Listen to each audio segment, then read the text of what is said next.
Little Claus and Big Claus. In a cheerful village lived two men with the same name, Claus. To tell them apart, people called one Little Claus because he had one horse, and the other Big Claus because he had 4 horses. Their lives were very different. But soon a story would begin where cleverness would matter a lot. Once a week, Little Claus was allowed to borrow Big Claus's horses. He felt like the richest man in town as he plowed his field with 5 strong horses. But Big Claus grew annoyed, especially when Little Claus bragged, "Gee up, my 5 horses." "Stop saying all 5 horses are yours," demanded Big Claus, threatening Little Claus's single horse. But Little Claus couldn't help feeling special, and one last time he cheered, "Gee up, my horses." That made Big Claus very, very mad. Big Claus, fed up, struck Little Claus's only horse, leaving Little Claus heartbroken and alone. But Little Claus was clever. He removed the horse's skin, hoping maybe he could use it to make some money. As he set off toward the next town, a storm blew in and night fell. Little Claus found a farmhouse, but the farmer's wife sent him away. Cold and tired, he climbed onto a haystack by a shed for shelter. From the rooftop, Little Claus peeked into the window. He saw the farmer's wife and a nervous sexton enjoying a table filled with meats, fish, and pies. Little Claus's mouth watered as he watched the secret feast. Suddenly, the farmer returned. In a rush, the wife hid the leftover food in the oven and told the sexton to hide in a big chest.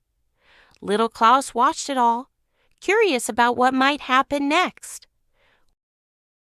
When the farmer invited him inside, Little Claus pretended his horse skin was a magic sack. He made it squeak and told the farmer it could conjure food.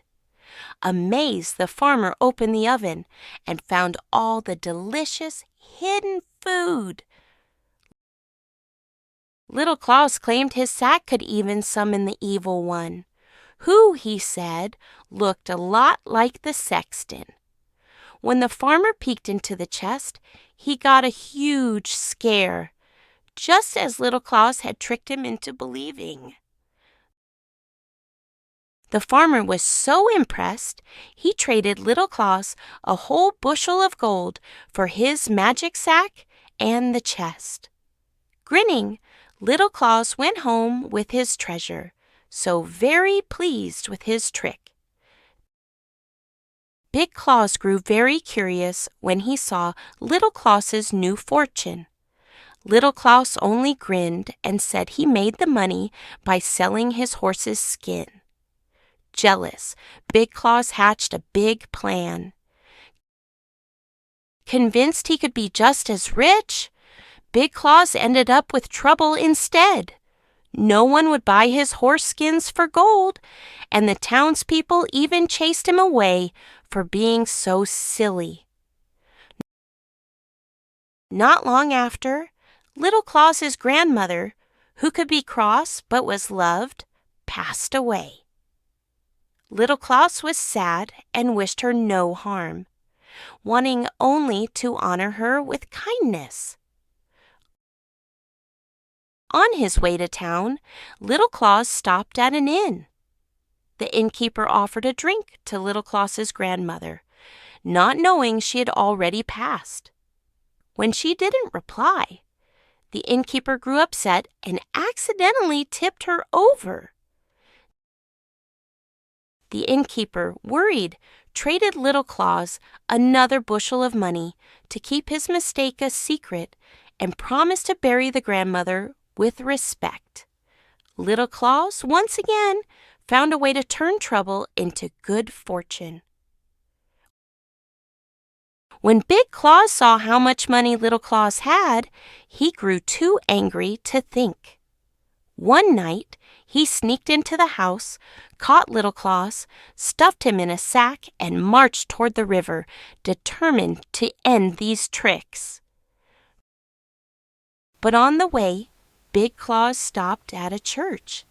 While he was inside, Little Claus convinced a passing old drover to swap places. The drover, tired and hopeful, climbed into the sack, and Little Claus escaped. Unaware, Big Claus threw the sack, thinking it was Little Claus, into the river. But it was the kind old drover inside, not Little Claus at all. Later, Big Claus met Little Claus, who was happily driving a herd of cows. "How did you escape and get these animals?" Big Claus asked.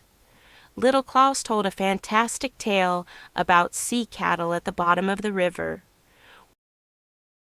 Wanting to be rich too, Big Claus hopped into a sack and asked Little Claus to throw him in so he could find sea cattle. Little Claus did just that, and Big Claus disappeared under the water. Little Claus returned home, grateful that clever thinking and kindness always lead to happiness.